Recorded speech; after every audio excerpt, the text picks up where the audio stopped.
Breaking news. Congress makes move on Daca. This is huge by Gary Mayer for USAPoliticsToday.org. Congress is set to reconvene in Washington, D.C. this week, but Dreamers have no reason to be excited about this. USA Today reported that House Republican leaders are still trying to find enough votes to pass a party line immigration bill that has almost no chance of passing through the Senate, as it will need a 60-vote majority to avoid a promised Democratic filibuster. A week that was supposed to be a free-flowing immigration debate quickly fizzled as the Senate failed to advance 4 pieces of immigration legislation in just a couple of hours. After this, Congress broke for a week-long recess. Senate Majority Leader Mitch McConnell has said that he will bring up the immigration legislation in the future, but only if it is supported by Trump and if it is guaranteed to pass. Congress has been trying for months to reach a compromise to give legal certainty for the immigrants whose parents brought them to the United States as children.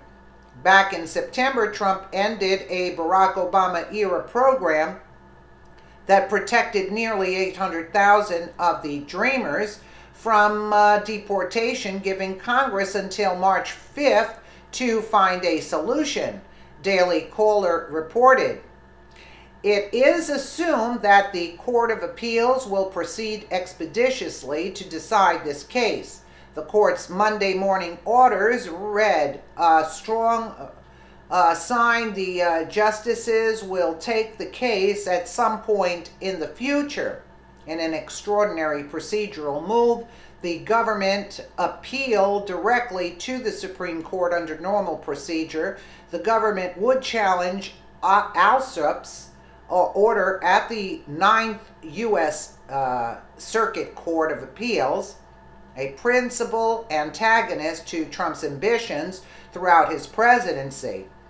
Solicitor General Noel Francisco, the government's Supreme Court lawyer, argued the case required that the tribunal's urgent attention, as Alsop's decision requires the government to sanction indefinitely an ongoing violation of federal law being committed by nearly 700,000 aliens. The justices rarely grant such requests. The petition was also a long shot as a matter of timing. At this juncture of the year, scheduling constraints weigh heavily on the docket.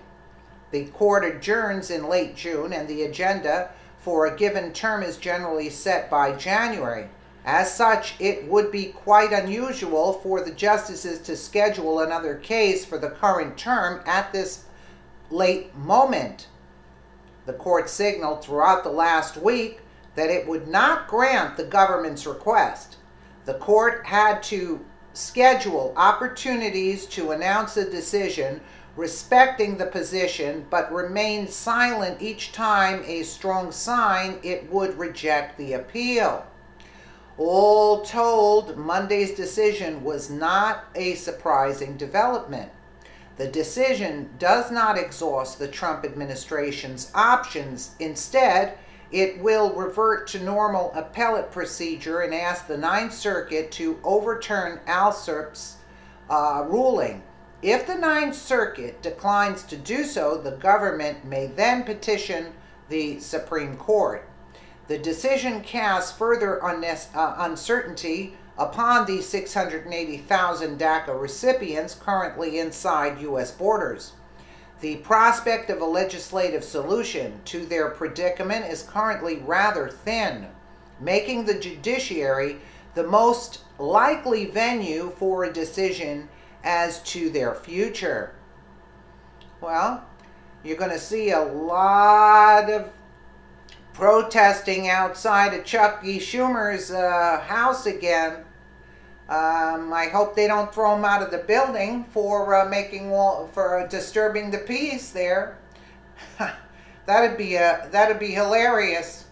Let me know what you guys think in the comments below. And again, thank you so much for watching.